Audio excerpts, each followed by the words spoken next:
Okay, so I did say that the Vancouver Canucks are my first favorite team in the previous video, so why not talk about Vancouver trade rumors? Because we've actually had a ton of these over the past few days, and I'm actually really surprised at the amount of volume we're seeing when it comes to Vancouver trade targets and trade talk in general. I guess it's the territory when you have a team that is doing so poorly like the Vancouver Canucks are in this 2021 season, and when you're in a position like Vancouver where you have UFA players, you have expiring deals, and you have other teams that are inquiring about these players and all that, and you know what?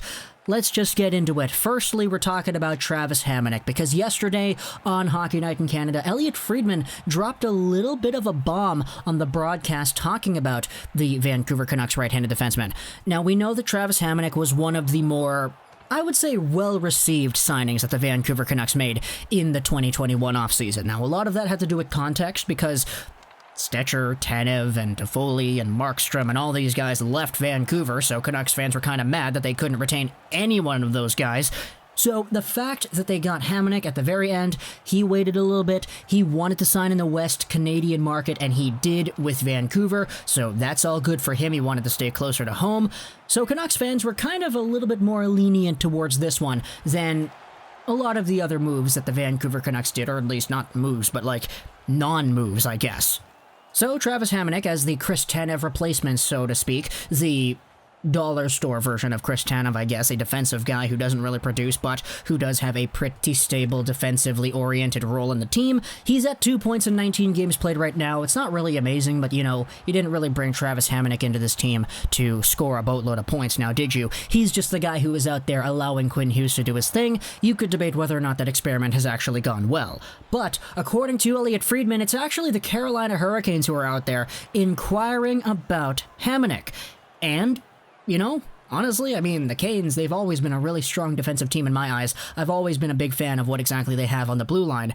Right now, you take a look at the standings, they're second in the Central, right behind Tampa Bay. So you know, they're probably going out there, asking around, talking to the market, and just seeing what pieces are there that could improve their team, especially ones like Hamonic who are only signed for 2020-2021. After this season, he's going to be a free agent. But one of the things that the Vancouver Canucks actually did when they signed Hamonic was they attached a no-move clause to that contract as well. And the reason they did that is pretty obvious. They want to actually give him an incentive to go to Vancouver because he's going to have the freedom to go out there and choose if he gets traded or not. And according to Elliotte Friedman, that answer is no. Even though the Carolina Hurricanes inquired about Hamonic, he is not interested in waiving his no-move clause to go to a team that is not in Western Canada. Carolina, I don't know if you've looked at a map recently, is nowhere near Manitoba, which is where Hamonic is from, which is why he wanted to go over to a Western Canadian market.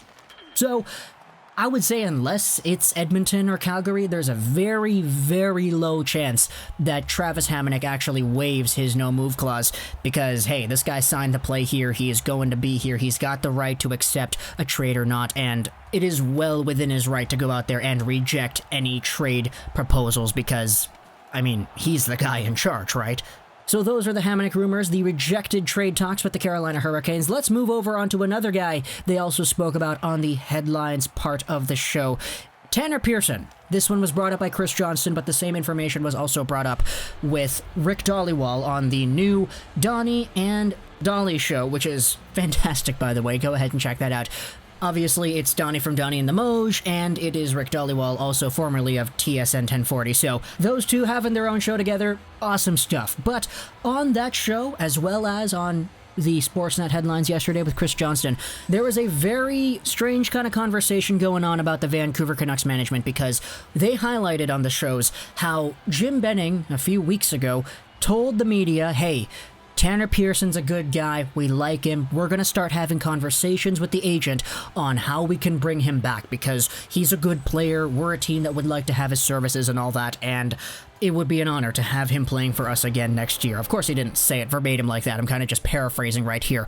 But word from the insiders, Chris Johnston and Rick Dhaliwal, is that the Vancouver Canucks, surprise, surprise, have you heard this before, actually have not done anything when it comes to talking to the agent about a Tanner Pearson extension. The Pearson camp is in a position where they have not heard a single thing. And as Dollywall put it on the Donnie and Dolly show, this is one of the bigger problems that Vancouver has in terms of its reputation amongst NHL agents. How they say all the right things to the media, how they're going to go out there and they're going to talk to their players, they're going to talk to their agents, but they never do it in private. We literally made a video about this 2 weeks ago. A week ago? I forgot. Sean Mathias. Remember him? Yeah, we spoke about how he, in this similar situation before, was not approached by Jim Benning. He said he never had a conversation with Jim Benning the entire time he was here in Vancouver. And even though Jim Benning told the media, yeah, Sean Mathias, he's a player, we're going to talk to the agent, we're going to do this, we're going to do that, we're going to have conversations about the contract. It never happened. So, the fact that Tanner Pearson is actually returning is a good thing, first and foremost, because Chris Johnston also highlighted it in the program. If Tanner Pearson comes back, you get him skating, you give him an opportunity to show off his worth right before the trade deadline. Maybe there's an incentive for any team that sees him in the recent Vancouver stretches of games to go out there and say, yeah, okay, let's try to acquire this guy. If the Vancouver Canucks end up not having another conversation with Tanner Pearson about his contract situation, they gotta trade this guy. They got to. Especially if they keep on losing like they have been recently. This team is in a position where their playoff chances are dwindling down every single day as teams start to reclaim the games in hand that they have.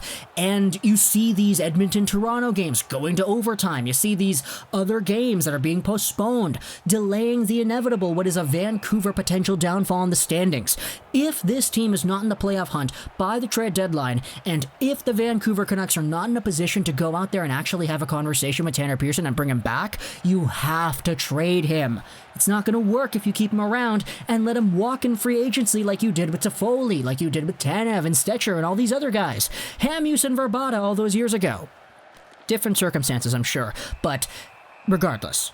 Next up, last piece of news here, let's talk about Adam Gaudette, because according to sources, if we take a look at the NHL insiders yet again, this time it was Elliot Friedman who went over and he had himself a little radio hit. He says that there has been some action about Adam Gaudette.